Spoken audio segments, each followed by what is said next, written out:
बिस्मिल्लाहिर्रहमानिर्रहीम अस्सलामु अलैकुम वरहमतुल्लाहि वबरकातुहू। मेरा नाम है डॉक्टर मोहम्मद मुज़म्मिल हसन। एक नए सेशन के साथ आपकी खिदमत में हाजिर हैं। कुछ बातें दलीलों के साथ आपकी खिदमत में लेकर आए हैं। आप ही लोग पाकिस्तान में रहते हैं, आप माशाल्लाह सारे लोग अकल रखते हैं, समझ रखते हैं, जहन रखते हैं। कुछ बातें आपसे करने जा रहा हूँ, ज़रा सोचिएगा, फिर फैसला कीजिएगा कि सही क्या है और गलत क्या है। आपको याद होगा पाकिस्तान में आज से 2 साल पहले कोरोना का मसला बना था, ठीक है जी। और जब कोरोना का मसला बना था तो शुरू में लोग नहीं मान रहे थे कि ये बीमारी है। बाद में ये बीमारी इतनी फैल गई कि तकरीबन हर शख्स ने अपनी ज़िंदगी में किसी न किसी कोरोना के पेशेंट को देख लिया, या तकरीबन किसी न किसी शख्स को उसके इलाके में कोरोना ज़रूर हो गया।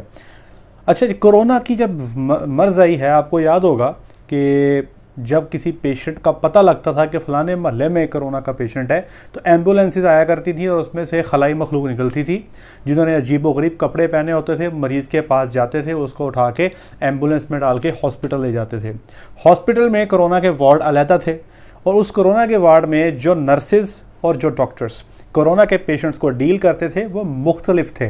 कैसे मुख्तलिफ थे कि वो पूरा ड्रेस अपना चेंज करके, वो मैंने पता है ना, खलाई मखलूक वाला ड्रेस, वो पहन के मरीज़ के पास जाया करते थे। इसके बावजूद बहुत सारे डॉक्टर्स को कोरोना का मर्ज़ हुआ और ये अब सब लोग जानते हो। अच्छा, इस बात के तनाजुर में अब मैं बात करना जा रहा हूँ ये लंपी स्किन, जो इस वक्त बीमारी बहुत ज़्यादा पाकिस्तान में चल रही है, इंडिया में बहुत ज़्यादा है, अफ़गानिस्तान में चल रही है, बांग्लादेश में भी चल रही है। वैसे बेसिकली अफ्रीकन कंट्रीज़ की बीमारी है। इस वक्त मसला ये बना हुआ है कि लोगों ने गोश्त खाना छोड़ दिया है, लोगों ने दूध पीना छोड़ दिया है। तो मैं आपके सामने कुछ बातें रखना चाहता हूँ, ठीक है जी। सबसे पहले नंबर पे ये बात याद रखें कि ये बीमारी पाकिस्तान में अब आई है। ये बहुत देर पहले से ये बीमारी आपके अफ्रीकन कंट्रीज़ में पाई जाती है, साउथ अफ्रीका में पाई जाती है, सूडान में पाई जाती है, और वो लोग इस पे बहुत ज़्यादा काम हमसे पहले ही कर चुके हैं। हम लोगों ने इस बीमारी को इसी साल देखा है। पिछले साल अक्टूबर में पहला केस आया था, अभी इस बीमारी को पाकिस्तान में आए 1 साल का अरसा भी नहीं हुआ, नंबर 1। नंबर 2, अभी तक के लिए जितनी भी ऑर्गेनाइजेशंस हैं, आप World Organisation for Animal Health उनकी वेबसाइट पे चले जाएं, वहाँ पे लंपी स्किन डिजीज़ को पढ़ लें, तो लंपी स्किन डिजीज़ को वहाँ पे उन्होंने क्लियरली मेंशन किया हुआ है कि ये ज़ूनोटिक नहीं है। अब ज़ूनोटिक क्या होता है? ज़ूनोटिक कहते हैं ऐसी बीमारी जो इंसानों से जानवरों को और जानवरों से इंसानों में शिफ्ट होती है, इसको ज़ूनोटिक कहते हैं। तो वो क्लियरली कहते हैं कि ये बीमारी जो है ये इंसानों से, जानवरों से इंसानों में नहीं आती। अच्छा, अब अगली बात है दूध वाली और गोश्त वाली।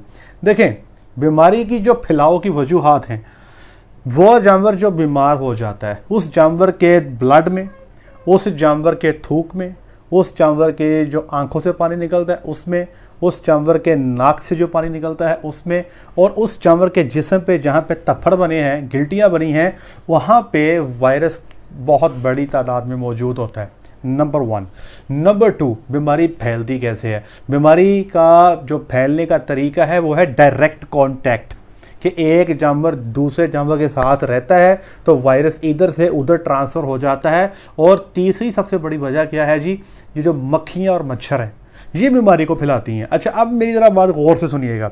अगर ये बीमारी इंसानों में शिफ्ट हो सकती, अगर ये बीमारी ज़ूनोटिक होती, तो इस वक्त पाकिस्तान में काम करने वाले कम से कम आधे वेटनरी डॉक्टर, कम से कम आधे जो VA हजरात हैं जो अक्सर आप लोगों के पास आते हैं, ट्रीटमेंट करते हैं, और कम से कम आधे फार्मर हजरात इस वक्त हस्पतालों के अंदर होते। ज़रा बात को गौर से सुनिएगा। देखें, मैं बहुत सारे लोगों को जानता हूं जो मुझे व्हाट्सएप पे वीडियो बना के भेजते हैं कि ये देखें जी हमारा जानवर लंपी का मरीज़ है। वो क्या करते हैं कि जानवर के नोड्यूल्स पे, गिल्टियों पे हाथ लगा के बताते हैं ये गिल्टी है, ये भी गिल्टी है, ऐ देखो जी यह गिल्टी है, देखो जी सोज पे ही है, और बिल्कुल दंगे हाथ के साथ होते हैं। अगर ये बीमारी इंसानों में आनी होती तो आपको अपने हस्पतालों में इस बीमारी के केस मिलते। आपको नज़र आता कि यार ये डॉक्टर जो है ये 36 जगहों पे जाता है और हर जगह पे लंपी का केस कर रहा है, ये अब तक ठीक कैसे है, ये अस्पताल में क्यों नहीं गया। तो सबसे पहले अपनी सर्च के लिए अपने इलाके में जो सरकारी अस्पताल हैं वहाँ पे विज़िट करें और उनसे पूछें कि भाईजान आपके पास कोई लंपी का मरीज़ ऐसा जो इंसान हो तो बताएं। तो वो आपको जवाब नेगेटिव में देंगे, वो आपको बताएंगे कि हमारे पास कोई ऐसा पेशेंट नहीं है। व्हाट्सएप पे चलने वाली तस्वीरों में, व्हाट्सएप पे चलने वाले मैसेजेस में बिल्कुल जाने की ज़रूरत नहीं है, ये सिर्फ नेगेटिव प्रोपेगेंडा है, गलत बात आपको बताई जा रही है। अच्छा, एक और बात बताता हूँ आपको, इंटरेस्टिंग बात है। अब मैंने आपको ये बताया कि ये बीमारी मक्खी और मच्छर ये इसको फैलाता है। अच्छा, मुझे एक बात बताएं, मैं इस वक्त फैसलाबाद में बैठा हूँ, तारक टाउन ये हमारी कॉलोनी है, यहाँ पे अभी भी मच्छर है। रात को कई दफ़ा हमें यहाँ पे स्प्रे करना पड़ जाता अपने घर में, ठीक है जी, हालांकि मेरा घर बंद है, मैं अपने घर में बैठा हूँ, ठीक है जी। हमें मच्छर के लिए स्प्रे करना पड़ जाता। मुझे बताएं पाकिस्तान के कितने घर हैं जहाँ मक्खी नहीं है, या पाकिस्तान के वो कितने घर हैं जहाँ पे मच्छर नहीं जाता। क्या मच्छर आपके घर में आने से पहले इतला देता है आपको कि ये मेरा लंपी स्किन का सर्टिफिकेट है, ये देख लें मुझे लंपी नहीं है, मैं लंपी नहीं लेके आ रहा। या कोई मक्खी घर में दाखिल होने से पहले आपसे पूछती हो कि जी मैं लंपी फ्री हूँ तो मैं घर में आने की इजाज़त चाहती हूँ। या जो मच्छर है आपको काटने से पहले बताता हो कि मैं तेनू वडन लगा काका जाके टेस्ट करा ली अपना। तो भाइयों, ये बीमारी जो है ये मक्खी से और मच्छर से बहुत ज़्यादा फैलती है। और आपको पता है कि फार्मर ने क्या किया, उन्होंने अपने जानवरों को मार दिया, जो जानवर मर गए उनको उठा के बाहर फेंक दिया। और वो जानवर जो बाहर फेंक दिए, आप देख लें नहरों के किनारे जाके देखें किस कदर जानवर मरे पड़े हैं। आप विलेजेस में जाके देखें जगह जगह जानवर मरे पड़े हैं। उन जानवरों पे मक्खी कितनी है, मच्छर कितना है, वही आपके घरों में आ जाता है। तो ये बताएं कि आप कैसे कंट्रोल कर सकते हो वो बीमारी जो आपकी मच्छर से काटने से, मक्खी के काटने से होती है या डायरेक्ट कांटेक्ट से होती है, तो आप कैसे बचे हुए हो। पाकिस्तान की सबसे ज़्यादा जो परसेंटेज है लोगों की जो रोज़गार का तलाश करती है, उसका ताल्लुक लाइफ स्टॉक के साथ है, जो जानवरों के साथ रहते हैं। ढेरों डॉक्टर काम करते हैं, मैं खुद भी डॉक्टर हूं, और ढेरों सारे फार्मर ऐसे हैं जो अपने ही घरों में दूध भी पीते हैं, गोश्त भी खाते हैं, और अल्लाह का शुक्र है वो महफूज हैं। तो मेरे भाइयों, गलत जो खबरें फैली हैं इस पे ना जाएं, जो मैं बता रहा हूँ उस पर यकीन करें। आप दूध पी सकते हो, मैं दूध पी रहा हूँ अल्हम्दुलिल्लाह, और आप गोश्त भी खा सकते हो। इसमें एहतियात क्या है, एहतियात मैं बताता हूँ। ये आगा खान यूनिवर्सिटी की एक डॉक्टर हैं, उन्होंने इसके ऊपर एक अपना जो है जी मैसेज दिया है, वो मैं आपको मैसेज जो है वो पढ़ के सुना देता हूँ जी। ये मैसेज है जी डॉक्टर नौशीन नासिर हैं, कंसल्टेंट हैं इन्फेक्शियस डिजीज़ की। ये लिखते हैं, आगा खान यूनिवर्सिटी जो हॉस्पिटल है, lumpy skin disease is a viral disease in cattle. मैं आपको उर्दू कर देता हूँ जी। लंपी स्किन बीमारी जो है ये गायों की एक वायरस की बीमारी है। अभी तक जो इंसानों के अंदर इस बीमारी की जो मुंतकिली है वो रिपोर्ट नहीं हुई, उसका कोई इल्म नहीं है, वो रिपोर्टेड नहीं है। बहरहाल हमें कुछ एहतियात करनी है। वो एहतियातें इन्होंने बताई हैं कि जब भी आप गोश्त लें उसको अच्छी तरह पकाकर और साफ़ करके खाएं, ठीक है जी। वी कैन कंज्यूम मीट, ये कहते हैं हम गोश्त खा सकते हैं जो अच्छी तरह पका हो। और ये भी कह रहे हैं कि remember to wash your hands after handling meat, जब भी आप मीट को अच्छे तरीके से हैंडल करें तो उसके बाद अपने हाथ धो लें।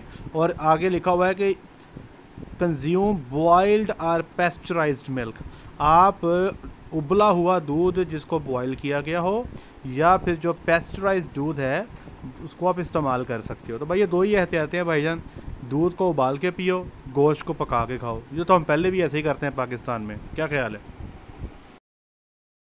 अच्छा जी, अब ये मैसेज आपने सुन लिया जी कि दूध को आपने बॉयल करके पीना है और गोश्त को अच्छी तरह साफ़ करके पका के पीना है।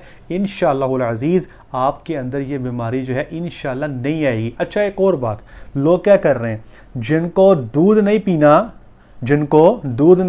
जिनको ये लगता है कि लंपी स्किन का जो जानवर है उसका दूध पीने से बीमार हो जाएगा, स्किन पे उसके दाने निकल आएंगे, उसको ये बताता चलूँ कि वो जो ऑलपर्स का दूध पी रहा है या जो नेस्ले का दूध पी रहा है या हलीब का जो दूध पी रहा है या मार्केट में मिलने वाले जितने ब्रांड भी वो पी रहा है, वो सारे दूध कहाँ से लेके आते हैं? अमेरिका से लेके आते हैं, साउथ अफ्रीका से लेके आते हैं, ऑस्ट्रेलिया से लेके आते हैं। कहाँ से लेकर आते हैं? वो भाई पाकिस्तान से ही लेते हैं। आपके पास जितनी भी प्रोसेसिंग कंपनीज हैं वो सारी की सारी हमसे दूध लेती हैं, हमारे फार्मों से दूध लेती हैं, और वहीं से दूध को वो प्रोसेस करके पेस्चराइज करके डब्बे में बंद करके आपको दे देती हैं। तो भाई यही दूध फार्मर से लेके गर्म की करके आप भी पी सकते हो।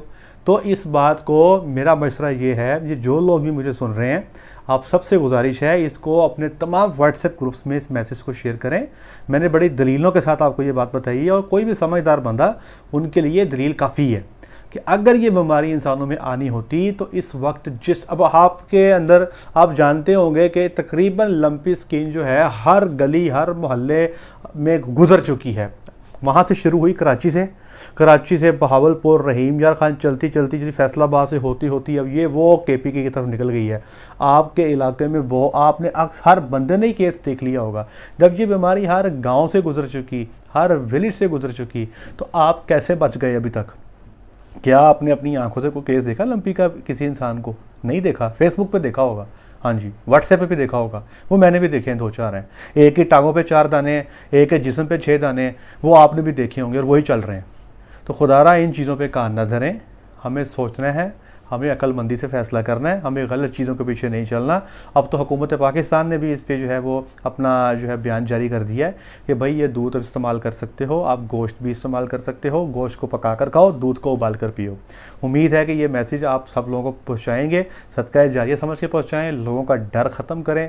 आज के लिए इतना ही, अपना ख्याल रखें, दुआ में याद रखें, 5 वक्त की नमाज़ अदा करें। अस्सलामु अलैकुम।